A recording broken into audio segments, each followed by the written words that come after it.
Chirala Ramavaram beach కు పర్యాటకులు రాకుండా ప్రభుత్వం చర్యలు తీసుకోవటం బాధాకరంగా ఉందని బీచ్ రిసార్ట్స్ ఓనర్స్ అసోసియేషన్ సభ్యులు విచారం వ్యక్తం చేస్తున్నారు. గత 2 వారాల్లో సముద్ర అలల ఉధృతికి 10 మంది పర్యాటకులు చనిపోయిన నేపథ్యంలో ప్రభుత్వం ఈ నిర్ణయం తీసుకుంది. ప్రభుత్వ నిర్ణయం వల్ల తాము ఆదాయం కోల్పోవాల్సి వస్తుందని రిసార్ట్స్ ఓనర్స్ ఆరోపిస్తున్నారు.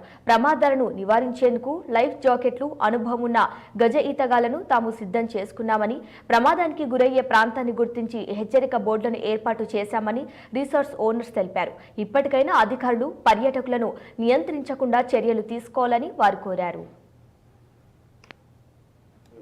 మన కోస్టల్ ఏరియా వరకు ఆంధ్రప్రదేశ్ బోర్డర్లో ఆ దగ్గరలో ఉన్న అన్ని రిసార్ట్స్ ని కూడా దీంట్లో మెంబర్స్ కింద జాయిన్ చేస్తున్నాము. వైజాగ్ నుంచి కూడా చాలా మంది ఇందులో మెంబర్స్ ఉన్నారు, కాకినాడ నుంచి ఉన్నారు, మన ఒంగోలు నుంచి ఉన్నారు, అట్లాగే మన చీరాలు కూడా అందరూ మెంబర్స్ అయ్యారు ఇందులో. ఈరోజు అట్లాగే మన అనుకోకుండా కొన్ని విపత్తులు సంభవించి మన చీరాల బీచ్ లో ఆ విపత్తు సంభవించడం వల్ల కొంతమంది ప్రాణ నష్టం జరిగింది.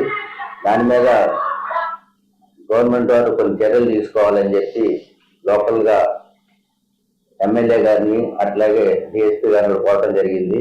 ఎమ్మెల్యే గారు, డిఎస్పీ గారు మాతో పాటు కూర్చుని సమావేశం నిర్వహించి మేము బీచ్ లో తగిన జాగ్రత్తలు ఎట్లా తీసుకోవాలి, ఏం చేయాలి, ప్రజలకు ఎట్లా అవగాహన కల్పించాలనే దాని మీద అందరం కలిసి సమిష్టిగా కొన్ని నిర్ణయాలు తీసుకున్నాము. దాన్ని సందర్భంగానే బీచ్ లో ఎక్కువలో వెళ్లకుండా ఉండటానికి రెడ్ ఫ్లాగ్ అరేంజ్ చేయడం జరిగింది. శ్రీకాకుళం దగ్గర